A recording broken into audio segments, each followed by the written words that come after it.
Nunca antes en la historia de la humanidad tan pocos habían tenido tanto. Nunca tanta injusticia y desigualdad había azotado a tantas personas en el planeta después de la Revolución Industrial. De eso hace ya casi 250 años. La responsabilidad actual de esa situación es única y exclusivamente de los grandes sectores empresariales que concentran la riqueza de manera obscena. El domingo pasado, con ocasión de la inauguración del Congreso Mundial de Uniglobal, realizado en Filadelfia, el ex candidato a la presidencia de los Estados Unidos, actual senador por el estado de Vermont, Bernie Sanders, señalaba que después de la pandemia, los 10 hombres más ricos del planeta habían aumentado su patrimonio pasando de 700 mil millones de dólares a 1,5 billones de dólares, es decir, más del doble. Era el periodo en que millones de trabajadores perdían sus empleos por la quiebra de miles de empresas y otros tantos sufrían la rebaja de sus salarios, la pérdida de beneficios y protección social, y muchos morían por la falta de atención sanitaria oportuna y de calidad. Las consecuencias más dramáticas las padecieron quienes viven con menores ingresos. El mismo senador denunciaba que 3 personas en los Estados Unidos tienen más riqueza que 160 millones de estadounidenses. La ironía es que después de 50 años en que la productividad ha aumentado considerablemente como consecuencia de la mayor tecnología, las familias necesitan 2 ingresos para sobrevivir. ¿Es eso justo? ¿Cómo es posible explicar entonces con algún grado de racionalidad dicha desigualdad en circunstancias que se desarrolla la tecnología a una velocidad nunca antes vista? Durante la pandemia y el confinamiento que se mantuvo por casi 2 años, dejó una evidencia indiscutible. Fue la clase obrera la que salvó al planeta. Los trabajadores, las trabajadoras, no tenían elección. O salían a trabajar con el consiguiente riesgo que ello implicaba para su salud, o perecían en sus hogares. No podían darse el lujo de quedarse en casa. Así, miles, millones de hombres y de mujeres de la clase trabajadora salieron a trabajar y fueron ellos quienes salvaron la economía a nivel planetario. No fueron los especuladores financieros, ni tampoco los propietarios de las grandes plataformas virtuales quienes salieron a ponerle el hombro. Fueron los asalariados del mundo quienes lo hicieron como tantas veces. No es, por cierto, la primera vez que lo hacen. Durante y después de la Primera y Segunda Guerra Mundial, los trabajadores no tuvieron tregua. Día a día debían mantener la economía como diera lugar. De lo contrario, perecerían mucho más rápido como consecuencia de la guerra. Y finalizada esta, trabajaron por años, más de 10, de 12 horas diarias, ininterrumpidamente para parar la economía del planeta. Actualmente, Chile sigue la misma tendencia que se aprecia en el mundo, particularmente en los países occidentales. La concentración de la propiedad es brutal y no se aprecian escenarios tendientes a revertirla. Al punto que mientras en el último año, en Chile, se produjo un descenso de la actividad económica que finalizó con una recesión, las más de 550 empresas, según consignó Hugo Facio, director de Senda, aumentaron sus utilidades en un 48,95% en relación al año anterior. De ellas, las 10 primeras obtuvieron más de la mitad del total de los ingresos. Todas ellas vinculadas a las familias de Luxis, Mate, Angelini, Pullman, Ponce Lerú, Falabella, Sayed, Yarur, Said, es decir, los mismos que concentran prácticamente todo el patrimonio de nuestro país. La paradoja, que quienes aún sostienen la defensa del neoliberalismo y que hasta hace poco pregonaban la libertad económica, el libre mercado y la exigencia de un Estado lo menos interventor en la economía, nada dicen sobre la consolidación de los oligopolios y los monopolios existentes en Chile, que atentan justamente contra lo que ellos propagan y ponen en peligro la estabilidad de las medianas y pequeñas empresas y por ende ponen en peligro el empleo y al mismo tiempo lo que ellos llaman el libre mercado. Pero lo más importante, ponen en peligro lo que ellos también reclaman, la paz social. La respuesta a la profunda desigualdad que genera pobreza sigue siendo la misma: fortalecer a quienes la hacen posible, los y las trabajadoras, a la clase obrera, Sin ella, el capital no podría mostrar estos escabrosos indicadores que dan muestra de la brutal desigualdad en la participación de la riqueza que existe en el mundo. Si los trabajadores cuentan con organizaciones sindicales más fuertes, mejor participarán y mejor participación lograrán de la riqueza nacional. ¿De qué depende? Bueno, de que se avance con unidad y con autonomía tras la negociación colectiva ramal, única herramienta que ha mostrado ser la más eficaz herramienta para redistribuir el ingreso y acabar con tanta desigualdad social que coloca a Chile en el concierto internacional y particularmente en América Latina como uno de los más brutales en términos de distribución del ingreso.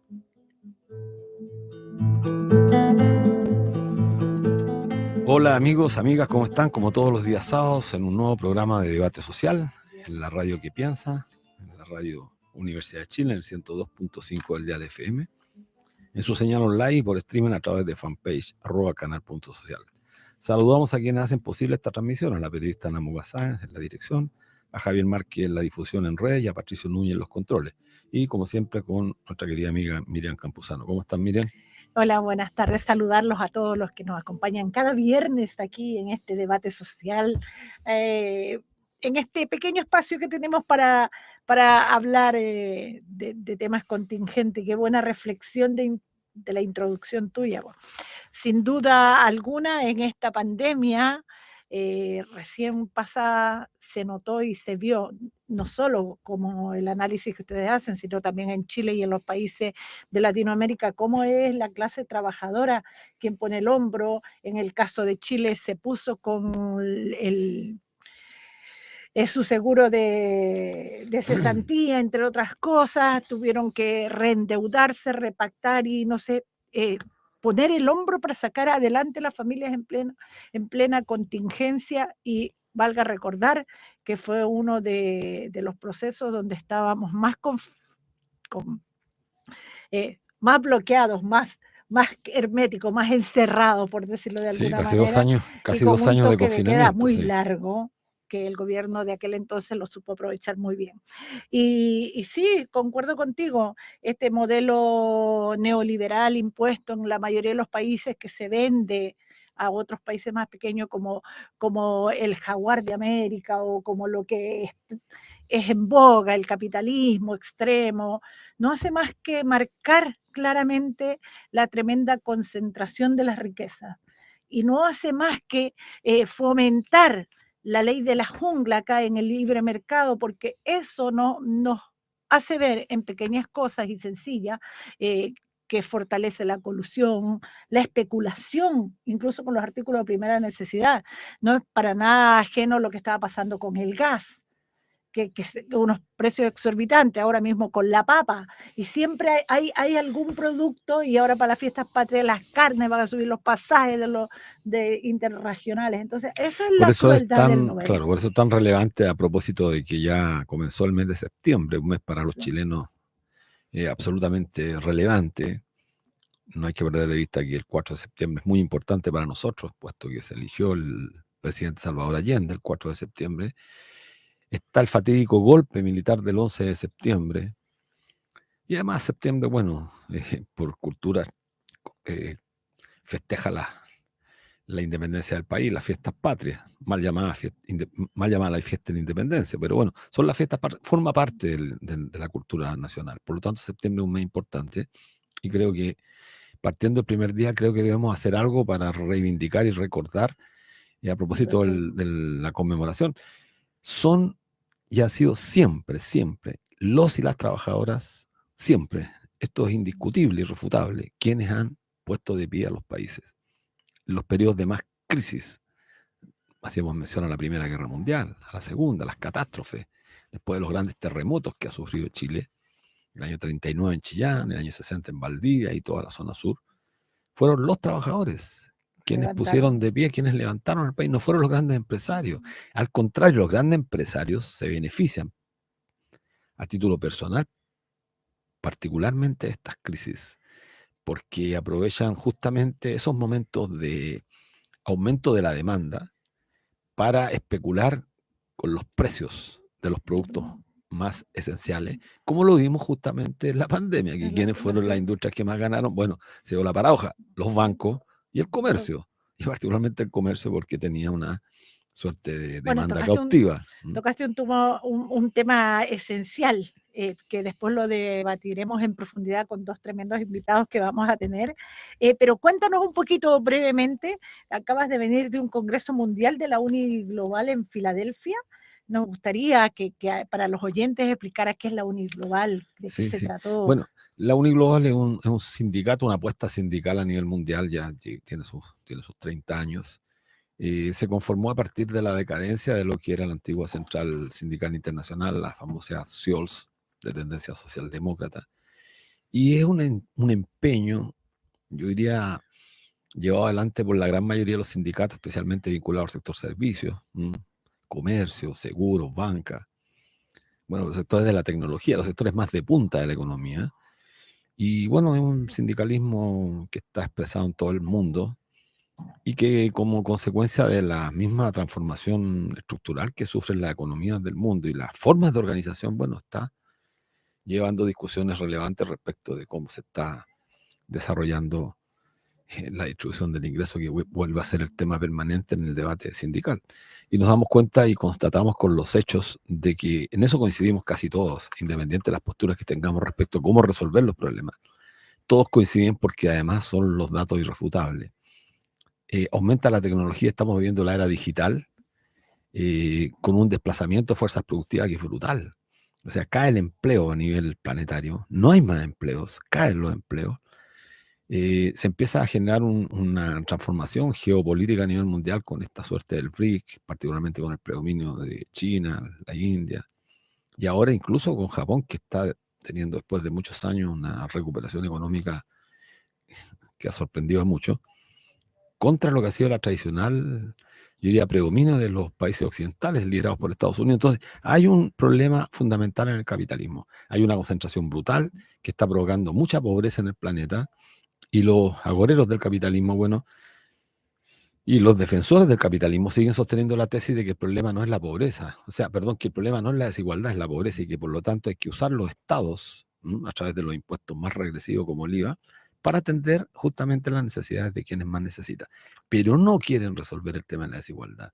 La desigualdad es la causa que genera la pobreza y la desigualdad se explica entre otras cosas porque existen los monopolios, existen los oligopolios, existe esta grosera concentración de la riqueza en tan pocas manos que hace imposible que un país pueda proyectarse con una perspectiva de progreso, y no solamente sobre esta axiomático discurso este de la inversión, el crecimiento.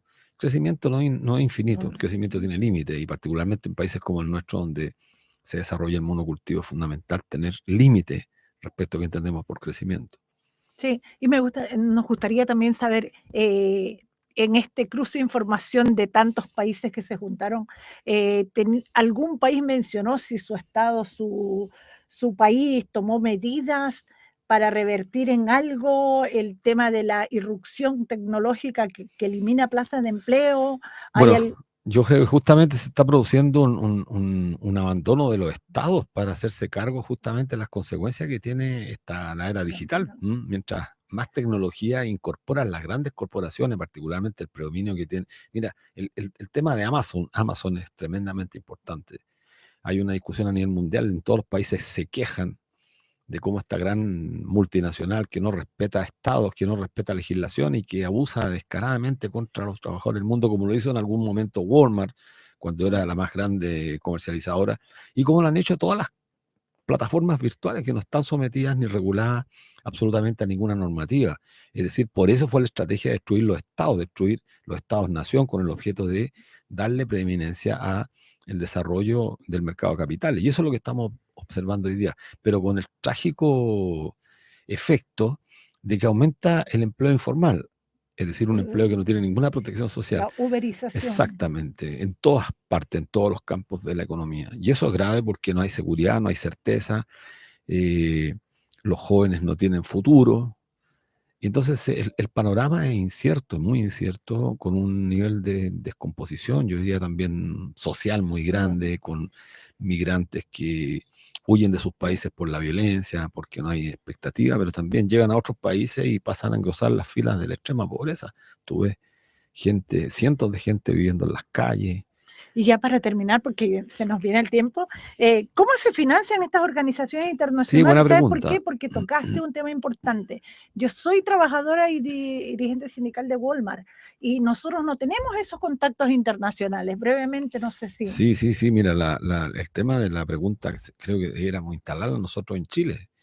Toda la gente, nuestros auditores, deberían preguntarse cómo se financian los dirigentes sindicales. Creo que es bueno para los ¿Sí? efectos de atacar la corrupción, porque hay una cantidad, lo puedo decir con mucha propiedad, soy dirigente hace muchos años, una cantidad de corruptos que están en las organizaciones sindicales solamente para servir, sino servir a sus compañeros. Entonces la gente tiene que preguntarse, bueno, las organizaciones internacionales, algunas no puedo yo dar fe de eso porque no conozco su funcionamiento, pero a lo menos donde yo participo, creo que es fundamental que los trabajadores coticen. Los trabajadores tienen un solo mecanismo de hacer frente a la corrupción, es autofinanciarse. Si los trabajadores no cotizan en su sindicato, bueno, no tendrían plata. Entonces llega el patrón y el patrón pone la plata y cuando pone la plata pone la música. Y O por lo sea, tanto, entonces cuando no hay independencia, por eso es gravísimo cuando las organizaciones sindicales andan aplaudiendo a los gobiernos de turno, o al andan empresario. detrás de los ministerios, detrás de las ministras.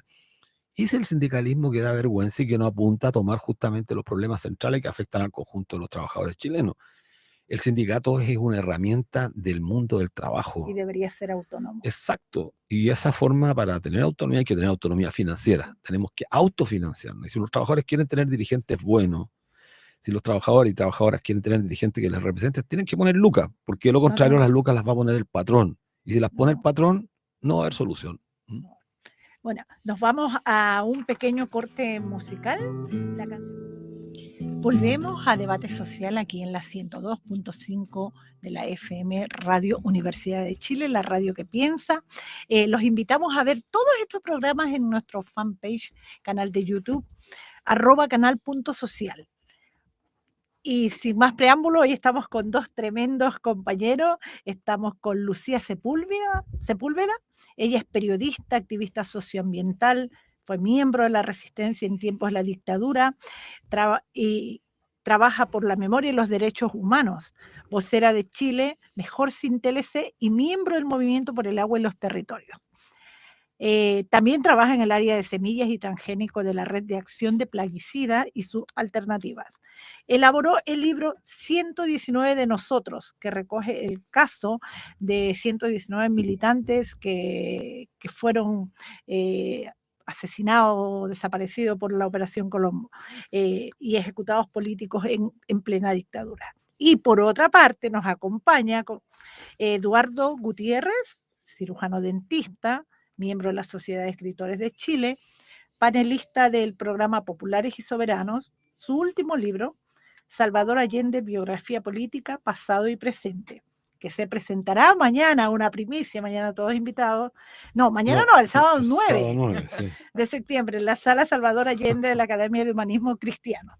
El sábado 9 en la sala Salvador Allende de la Academia de Humanismo Cristiano. Así que hoy tendremos algo de aquello. Así es. Bueno, muchas gracias Eduardo y Lucía por venir. Para nosotros es muy importante a partir de septiembre, el primer día, inmediatamente debatiendo con personajes que fueron importantes en la historia de nuestro país, en la historia de Chile. Y así queremos partir señalándolo a nuestro auditorio. Estamos con dos personajes de la historia de Chile. Basta ya de seguir repitiendo esta monserga de que los personajes de la historia son aquellos que aparecen permanentemente en la televisión, en los diarios, en las revistas. No. Los personajes son los hombres y mujeres sencillos, aquellos que hicieron con su esfuerzo, con su humanidad, la posibilidad de construir un mundo distinto. Arriesgaron su vida, su pellejo, como se dice coloquialmente, pero dieron algo de humanidad y todavía están aquí. Lo más importante, son sobrevivientes de la tragedia que vivió nuestro pueblo por mucho tiempo. Así que bienvenidos estos dos personajes para nuestros auditores. Les quiero partir preguntando en forma inmediata para no extenderme más en la introducción. Estamos a pocos días de que se cumplan los medio siglos del fatídico golpe cívico-militar que terminó con la vida de Salvador Allende. ¿Cómo reciben este nuevo aniversario? Parto contigo, Lucía. ¿Cómo has visto las actividades de conmemoración? ¿Qué esperabas para medio siglo? tú que te la has jugado y que... ¿Qué piensas? Bueno, creo que primero agradecer la invitación y estar en compañía de ustedes, porque la lucha de ustedes es parte de lo que tenemos que llevar adelante para saldar las deudas que tenemos con los pueblos de Chile. Yo creo que los que vivimos en Chile, que hemos estado en distintos periodos, no podíamos esperar nada diferente a lo que está ocurriendo para la conmemoración de los 50 años, porque lo que se ha acentuado es la tendencia al negacionismo y a borrar la memoria, porque en definitiva se está mostrando aspectos más bien frívolos, superficiales, ¿no? De lo que fueron tanto los 50 años como incluso el mismo periodo de la UP. No se habla sobre lo que vivimos como haber tenido una realización tan importante como es llegar con un programa a la victoria electoral, ¿no? Y de ahí todas las luchas que sobrevinieron para que se pudiera cumplir ese programa y para ir incluso más allá de ese ¿Y por programa. qué dices no tenía mucha confianza? Porque, y a pesar de estar con un gobierno, comillas, que se hizo un gobierno de izquierda, un gobierno de jóvenes que venía a remover todo ese pasado moral instalado en los últimos 30 años. Mira, repitiendo las palabras de uno de mis queridos amigos y compañeros de lucha, Manuel Cabiese, estos jóvenes se pusieron viejos al llegar a la moneda, es decir, se convirtieron en los mismos estilos de política que ellos habían criticado antes, ¿no? Llegar a la moneda y cambiar radicalmente. Nosotros creemos que cuando se ocupa un espacio dentro de la institucionalidad, uno tiene que jugarse uno en ese espacio, ¿no? Y es lo que ellos no están haciendo, porque la agenda del gobierno es la agenda que le marca la derecha. Lo vimos cuando se nombró al señor del Clinic como Patricio Fernández. Claro, lo vemos hasta hoy día, cuando lo que se habla como conmemoración es hacer unas proyecciones. Claro, son gestos simbólicos, pero al final este gobierno es un puro símbolo, es retórica, pero no hay hechos detrás de eso. Y lo que hacen es contrario a su discurso. Okay. Y siempre están así como medio esquizofrénicos, como que una buena y una mala, cada día. O sea, hoy día saludo, fantástico, agradezco al Ministerio de Bienes Nacionales, se expropió la venda sexy. Se reconoce en el país la violencia político-sexual ejercida contra mujeres, que se hizo especialmente por algo se llamaba la venda sexy.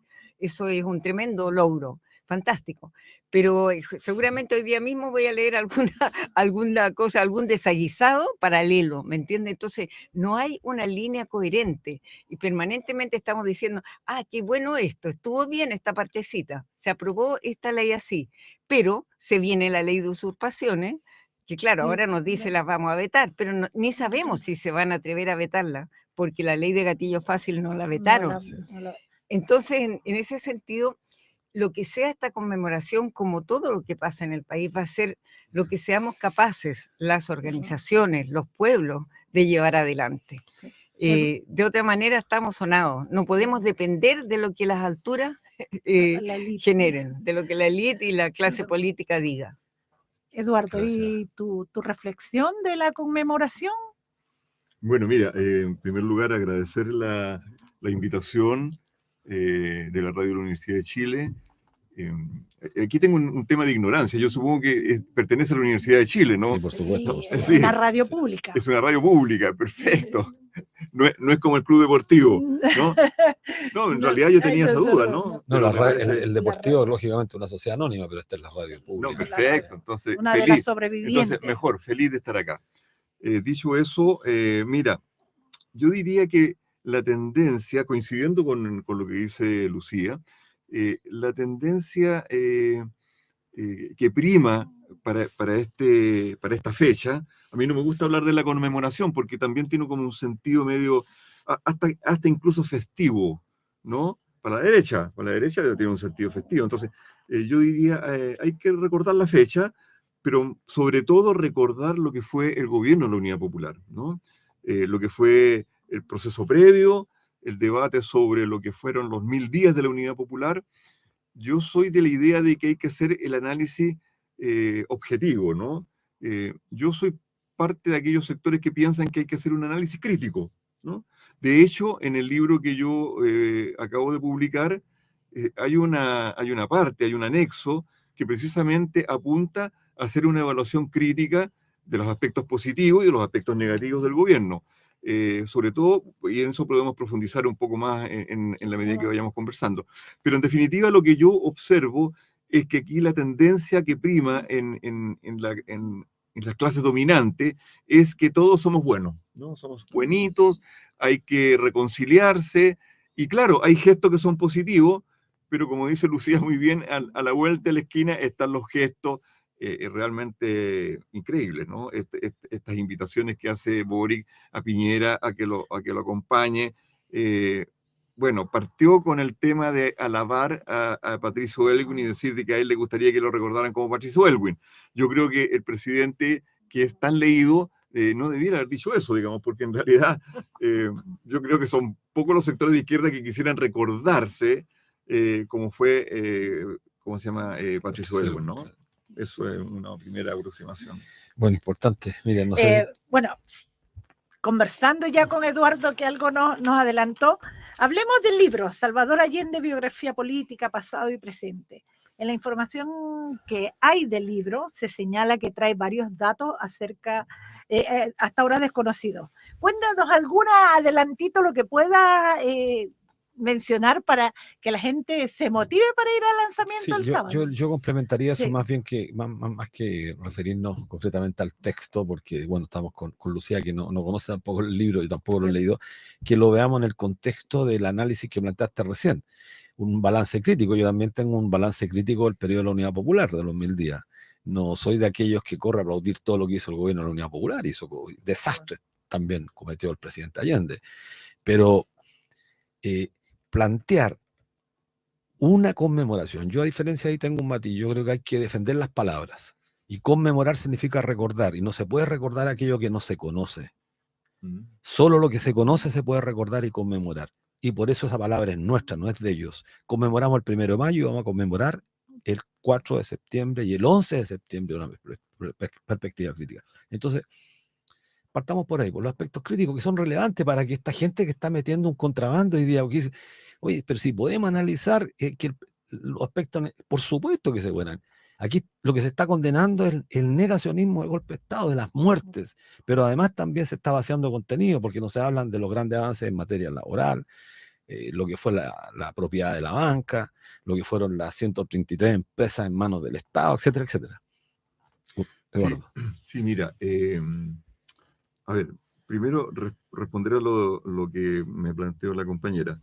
El libro efectivamente analiza aspectos que hasta ahora no son conocidos, que no son difíciles de investigar, ¿no? Sí, o sea, mucha información. Aquí hay una historiadora que se llama Olga Ulianova, y que ya en el año 1998 desclasificó los archivos de la Unión Soviética, ¿no? Eso está en internet, uno lo puede leer. Lo que pasa es que está en internet, digamos, y el que quiera leerlo los lee, y el que no sabe no los busca, ¿no?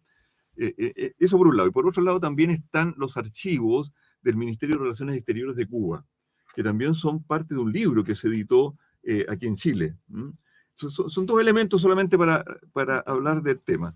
Pero también yo realicé algunas investigaciones acerca de las relaciones económicas entre la Unión Soviética y el gobierno de la Unidad Popular. ¿Por qué? Porque yo tenía 22 años durante el gobierno de la Unidad Popular, 21, 22 años, y lo que nosotros percibimos, yo era dirigente de la Federación de Estudiantes de la Universidad de Chile, lo que nosotros percibíamos es que esta gira que hizo Salvador Allende en octubre, noviembre del año 1972, que lo llevó a Naciones Unidas, ¿no es cierto?, a Argelia, a la Unión Soviética, que era lo más importante, y después a Cuba. Bueno, el objetivo era un objetivo efectivamente económico, ¿no? Había una situación compleja, había una falta de divisa, estaba la presión de la negociación de la deuda externa chilena en el Club de París. Acordémonos que el gobierno de Frei Montalva había dejado una deuda de $2.000 millones, que era una cifra realmente sideral para la época. Claro, compararla con lo hoy. Claro. Entonces, ¿qué es lo que ocurre? Que cuando Allende viaja, lo que nosotros percibimos, lo que nosotros escuchamos en ese momento, estamos hablando de hace 52 años atrás, es que había sido un fracaso digamos, el objetivo, ¿no? Eso no fue tan así, ¿no? Pero a partir de la investigación que yo hice, se demostró que efectivamente hubo poco respaldo de la Unión Soviética y después podemos explicar las razones para ello, ¿no? Eso es un elemento. Ahora, respondiendo a la pregunta y a las inquietudes de Lucho, efectivamente hubo errores, hubo cosas muy positivas, no cabe duda. Lo más positivo es que el proyecto de transición al socialismo, la vía institucional, esto que se denominó con sabor a empanadas y vino tinto, era una vía perfectamente posible de lograr que fuera exitosa, ¿no? Tan era así que hasta el gobierno de Nixon se dio cuenta de lo que eso podía significar, ¿no? Y eso es lo que se olvida. Por ejemplo, yo estuve leyendo la primera parte del libro de Massuy sobre Salvador Allende, y Massuy, que es un doctor en ciencias políticas, ¿no es cierto?, llega a decir cosas como, por ejemplo, que el rol de Estados Unidos no fue importante, ¿no? O sea, bueno, para nuestros auditores, Massuy es el libro que promueve el presidente de la República, Gabriel Boric. bueno, Nieto del almirante que bombardeó, el responsable del bombardeo a la moneda, es el libro que el presidente actual de la República promueve para que la gente se entere de lo que pasó. pero no solamente eso, en el libro Massuy, y qué bueno que tú entregaste ese antecedente, en el libro Massuy asume que el asesinato de Arturo Araya Peters, Sí. ¿no? No se sabe. No se sabe Eso es quién muy fue. grave, sí, es muy grave lo que dice Massuy. Sí. Un O sea, historiador. después de 50 años, No, y cuando hay comentarista culpables, tolerancia cero. cuando basta meterse a internet, están, digamos, toda la investigación y los culpables. Entonces ahí claramente hay una, ¿cómo te dijera? Hay un análisis tendencioso, Sí, ¿no? sí. Tendencioso. Es como si hubiera escrito un libro y hubiera dicho, no, todo lo que hizo Allende fue bueno. Por ¿no? supuesto, Todo claro, lo que fue, pérdida de no objetividad. fue así. Entonces, ¿qué cosas negativas hubo? Primero que nada, no solamente Allende, sino que la izquierda chilena en la época no fue capaz de analizar en toda su dimensión el contexto geopolítico. Me explico. No es posible entender el énfasis que puso Nixon y Kissinger en derrocar al gobierno de la Unidad Popular, que finalmente lo lograron, si es que uno no analiza el contexto de la geopolítica mundial. Me explico. En el año 1945, enero, aquí hubo un acuerdo en Yalta, la Unión Soviética, previo al término de la Segunda Guerra Mundial, entre Roosevelt, Churchill y Stalin. Y ese acuerdo implicaba zonas de influencia, ¿no? Y ahí se hizo el mapa de Europa, pero no se habló de América Latina, se dio por supuesto, se dio por implícito, que América Latina era el patio trasero de Estados Unidos, ¿no?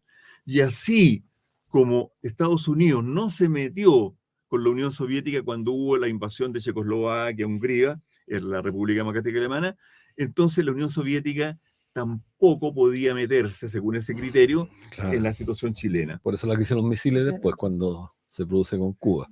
No, y la crisis de los misiles, hay un elemento interesante, porque la crisis de los misiles del año 1962, cuando Khrushchev instala misiles en la Unión Soviética, en el fondo lo hace... Cuba, en La Habana. Perdón, en La Habana, en Cuba, lo hace a contrapelo de las resoluciones del 20º Congreso del Partido Comunista de la Unión Soviética, que promovía la paz mundial. Y eso le significó la salida a Khrushchev de la dirección del Partido Comunista de la Unión Soviética. Pero ¿qué ocurrió ahí?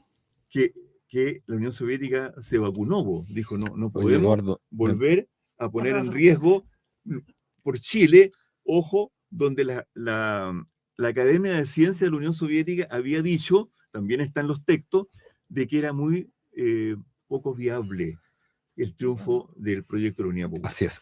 Interesantísimo lo que está planteando Eduardo, pero va a dar un programa muy extenso, porque esos son los análisis que hace falta que la academia en este país realice, que no, desgraciadamente no efectúa, y como bien decía hace algún rato atrás Lucía, es todo frívolo, todo frívolo. Y la izquierda cae en esa frivolidad. Entonces invitemos al gran artista, un artista destacado, llevémoslo al estadio, entonces juntamos 60.000 izquierdistas que van a llorar con las canciones de Víctor Jara, de Quilapayún, pero olvidémonos del contenido, olvidémonos justamente del contexto. No conozcamos, y si no conocemos, mal podremos conmemorar y mal podremos repensarnos un país que tuvo la posibilidad justamente de cambiar el mundo con todas las complejidades que tú señalaste, pero al mismo tiempo dijiste algo que me parece relevante y me gustaría que Lucía también lo abordara. ¿cuánta responsabilidad tuvimos nosotros? Porque no nos olvidemos que, a propósito del contexto internacional, las consignas eran avanzar sin transar. El pueblo unido jamás será vencido, era la más reformista. Habían otras pueblos con ciencia y fusiles que jamás aparecieron y que muchos jóvenes dieron su vida siguiendo la proclama de estos barbones revolucionarios, y que muchos de ellos después se afeitaron y pasaron a dirigir las grandes corporaciones y hoy día están sentados en sus cómodos sillones mientras muchos muchachos perdieron la vida. Conocí muchachos que dieron su vida confiando en los Garretón, por ejemplo. Y que hoy Exactamente. día uno de los mayores articuladores, que podemos decirlo claramente, al servicio de la CIA con Agustín Edward. Y que bueno, esa responsabilidad, pues, ¿cuándo la vamos a pagar nosotros también? ¿Cuándo le vamos a decir el MIR, el PS que llamó en su congreso de Chillán a tomar las armas? ¿Cuándo le vamos a decir a esa gente que nos equivocamos? Yo tenía 16 años para el golpe. Pero fui del FER, del Frente Estudiante Revolucionario, y también creí lo que decían nuestros jerarcas. No sé cuánto de eso hay, Lucía. Tú tienes mucha historia y has sufrido también en carne propia la represión y has seguido jugándotela, pero ¿cuánto de eso tenemos para nuestros jóvenes, para el debate que se abre? Bueno, es difícil hablar cuando uno está tan involucrado, pues yo no soy historiadora, entonces yo fui militante, ¿ya? Incluso en algún tiempo miembro de dirección. Entonces, claro, mi visión va a ser subjetiva, evidentemente. Pero yo pienso que lo más importante es ver el momento que estábamos viviendo, cuáles eran las tendencias, qué demandaban los sectores movilizados, campesinos, pobladores, sindicales, estudiantes. Había una voluntad de avanzar. No es que nosotros inventáramos que la gente, o sea, nuestra consigna en ese periodo, o sea, la consigna histórica era pueblo, conciencia y fusil, como MIR, pero en el periodo era crear poder popular, porque entendíamos que no habíamos llegado al poder, sino que estábamos en una parte, o sea, estábamos en el pueblo, digamos, los partidos de la izquierda, nosotros no, estaban en el gobierno, pero no estaban en el poder, como lo fue demostrando el tiempo, ¿no? Entonces lo que nosotros hicimos fue montarnos en esa tendencia de querer, diríamos hoy día, vivir mejor, pero de querer el socialismo. En ese tiempo el socialismo era también la consigna, porque había países que eran la muestra de que se podía vivir de otra manera. Estaba Cuba, estaba la lucha en Vietnam. Entonces, no es que nosotros hayamos inventado una cuestión que fuera, como te digo, una semilla exótica. El MIR fue producto de su tiempo, ¿no? Y por tanto, tanto sus consignas como su táctica iban en ese sentido. Y la idea era construir le llamábamos la fuerza social revolucionaria, en la cual se unieran distintos sectores, hasta los democráticos dentro de los partidos tradicionales, no de izquierda, pues, un sector de la ADC, decíamos en tiempo de dictadura después, que podía estar también con nosotros, y de hecho hablábamos con la ADC también en tiempos de Allende, siempre había sectores con los cuales se podía hablar. O sea, el MIR no tuvo una intransigencia absoluta como se pinta, ¿no? Nosotros estuvimos, como te digo, en todos los frentes en ese tiempo, pero teniendo claro que este era un proyecto frágil, o sea, en ese sentido teníamos la misma visión que la Unión Soviética, o sea, sabíamos, esto no es, hoy día diríamos, sustentable, esto no va a durar para siempre, pero nosotros entendemos que nos faltó mucho tiempo, nos faltó sabiduría, o sea, el MIR era un partido de 15 años en ese tiempo, el MIR nació en el 65, entonces, cállate, o sea, no teníamos esa... claro, yo puedo tener ahora otras, a lo mejor desarrollos y pensamientos, pero nuestros compañeros fundadores y todo, no eran una generación muy nueva y era audaz, y por tanto la audacia, y tenía una escucha, y fue capaz fíjate, de escuchar a sectores que la izquierda tradicional no escuchaba, a los campesinos, a los mapuches, a los pobladores sin casa, y los escuchaba, pero más bien como materia prima para las campañas electorales, pero no para subirse con sus demandas y desarrollar las grandes movilizaciones que se hicieron. Entonces, fíjate que yo después eso lo veía en dictadura en los tiempos ya después de las protestas, cuando veía gente que pasaba con bueno, las demostraciones que ya se hacían más públicas, los que iban con banderas del MIR, cuando el MIR ya prácticamente no existía, claro. cuando ya nos habían borrado de la historia por la represión, eran los más pobres, eran los más desarrapados, eran, te digo, o sea, era la gente más abandonada, y esa fue la gente que trabajó con el MIR. O sea, también habíamos otros que éramos estudiantes, profesionales, etcétera, pero nuestra base de sustentación eran aquellos que el sistema no quería, claro, y que con ellos había que construir otra cosa. ¿Y qué era esa otra cosa? El poder popular. Bueno, qué interesante. ¿Y qué consigna no ha muerto hoy día? La del poder popular. Sí, sí. Qué bien. Muchas gracias, Lucía. Bueno, nos queda poco tiempo. Sí. Eduardo, no sé, una pregunta breve para que vamos a pimponear con Lucía, y no sé, Miriam también, si quiere agregar algo, porque me parece relevante ver este tema de los contenidos, que creo que Lucía lo decía bien. Tú fuiste miembro del PS, pero el PS tenía también muchas fracciones al interior, había un sector que propugnaba por un paso más lento, lo que acostumbrábamos en ese sentido a calificar como reformista, era un insulto a acusarte de reformista. Ojalá tuviéramos a un reformista de esa época hoy día, ¿eh? Ojalá este gobierno fuera reformista. Sí. Yo entonces estaba la pugna, claro. Sí, una pregunta. ¿Ustedes creen que había alguna manera de poder evitar el golpe de Estado en esa época? O sea, dos en una. Y la otra, ¿la élite empresarial chilena habría sido capaz de realizar un golpe de Estado sin la intervención y apoyo de Estados Unidos? Claro, mira, son hartos temas son como las dos. No, son hartos los temas que han salido al debate. Lo primero que yo quisiera aclarar, desde mi punto de vista, es que para entender a plenitud lo que fueron las contradicciones durante la época de la Unidad Popular, hay que asumir que hubo dos proyectos antagónicos, no posiblemente complementarios. El proyecto de la transición pacífica al socialismo, y el que fue derrotado, y el proyecto de la insurrección armada del Ejército Popular, que fue un fracaso, porque no se pudo implementar, ¿no? Esos dos proyectos trataron de convivir, ¿no? El PS, del cual fui yo parte, pero era muy joven, ¿no? No tenía ninguna capacidad política en esa época de incidir, además de una ignorancia supina, para decirlo claramente. Lo que nosotros observábamos era, y lo podemos hacer, es el tema que uno puede analizar hoy día, 50 años después, el sistema, ¿no? Y uno puede analizar críticamente, pero con mucha dureza, y yo lo hago en el libro, el rol del PS. Un rol donde la verborrea era lo central, ¿no? O sea, la consigna avanzar sin transar daba para todo. En todo momento, en todo lugar, la consigna era la misma. Lo que era desde el punto de vista teórico absolutamente imposible. No era posible decir en el mes de enero avanzar sin transar y después cambiar la correlación de fuerza y decir, no, seguimos con avanzar sin transar. Con el MIR pasaba algo parecido, ¿no? El MIR pasaba algo parecido. Por ejemplo, al año siguiente del triunfo de la Unidad Popular, ellos decían, hay que disolver el Congreso. 2 años después, hay que disolver el Congreso. Pero, obviamente no era posible disolver el Congreso porque en la vía institucional, en la Constitución de 1925, no estaba establecida la disolución de un Congreso, a pesar de que cuando se nacionalizó el cobre, y eso es poco conocido, Joan Garcés, que era asesor español de Salvador Allende, le dijo, mire, junto con la nacionalización del cobre, de las riquezas básicas, pongamos que usted puede disolver por una sola vez el Congreso. Y Allende le dijo no.